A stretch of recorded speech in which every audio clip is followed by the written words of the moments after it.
Assalamualaikum warahmatullahi wabarakatuh. Kembali bersama kami di channel Said TV channel 24. Kali ini kita kedatangan tamu Bung Elas Darmawan. Beliau adalah sebagai founder Pusat Kajian Ilmu Politik Apa dan tuh? Bantuan Hukum. Founder Itu pendiri, Bang. Pendiri. Saya salah satu pendiri dari forum Pusat Kajian Ilmu Politik dan Bantuan Hukum. Oke, baik. Kemarin saya sempat mengulas terkait dengan ini Bung Elas, Kampung Bahagia. Tapi masih part 1.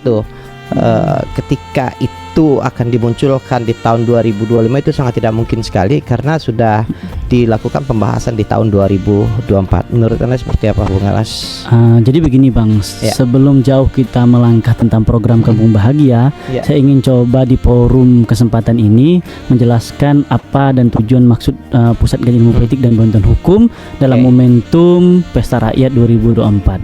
Maksud kami di sini adalah bagaimana kami ingin bagian daripada izin opceng, bagian daripada kontrol sosial sehingga masyarakat dapat teredukasi baik di bidang politik maupun di bidang hukum.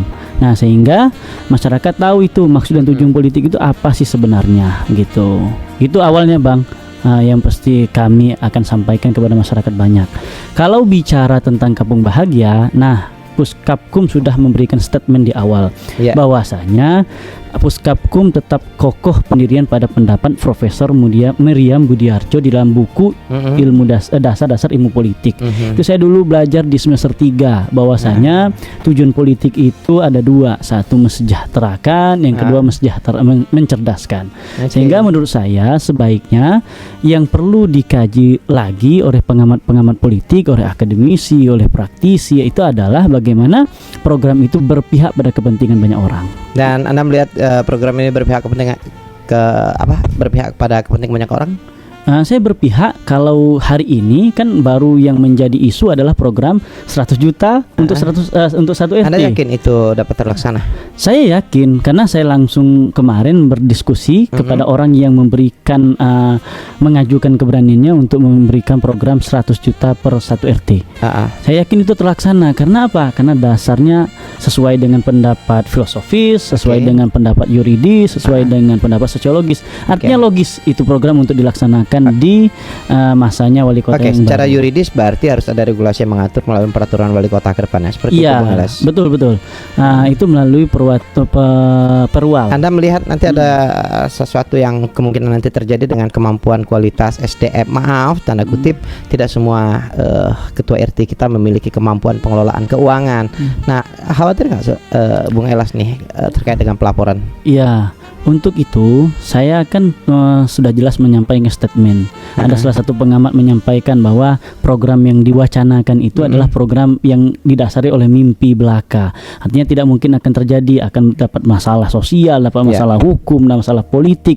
Tapi saya coba bantah statement itu bahwasanya tokoh bangsa pun sekelas Soekarno, sekelas Bung Hatta, sekelas B.J. Habibie itu mengawali cita-citanya dengan mimpi. Artinya, ini bukan Anda berpihak kepada Pak Maulana, bukan ya? Saya tidak berpihak kepada Pak Maulana, tapi saya lagi sekedar untuk menyampaikan statement sehingga masyarakat tahu mana mimpi-mimpi yang bermutu, mana mimpi-mimpi yang tidak bermutu. Kira-kira Kampung Bahagia mimpi yang bermutu atau tidak bermutu? Kalau lihat dari keberanian dan logis program itu termasuk yang bermutu. Itu kalau menurut Anda nih program jangka pendek atau program jangka menengah atau diletakkan pada program jangka panjang? Itu diletakkan di program jangka panjang karena kesejahteraan kalau itu. Kalau jangka panjang 5 tahun loh. Iya. Habis periode tahun.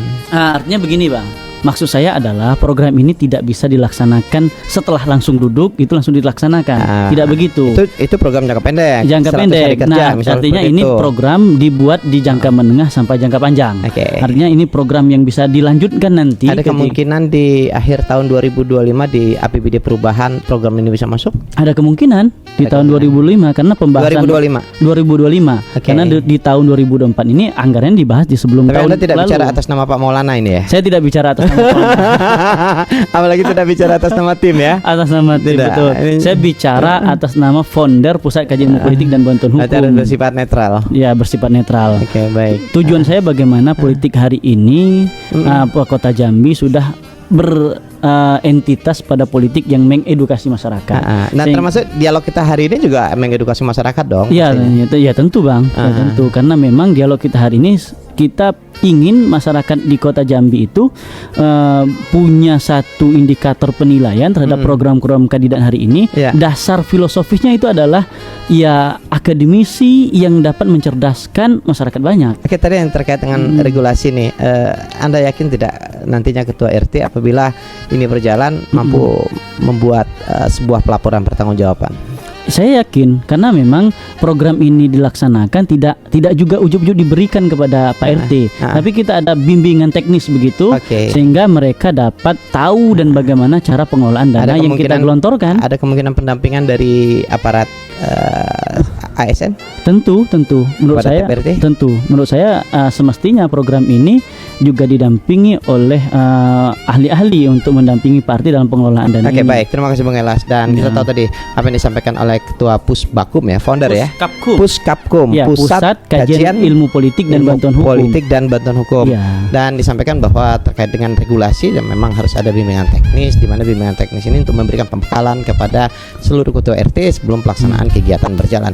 Mudah-mudahan nanti akan kita kaji lagi lebih dalam seperti apa bimbingan teknis, kemudian pendampingan ketua RT yang akan diberikan oleh calon wali kota terpilih nanti. Tentunya kita simak pada part yang ketiga. Terima kasih dan Assalamualaikum warahmatullahi wabarakatuh. Terima kasih. Waalaikumsalam warahmatullahi wabarakatuh.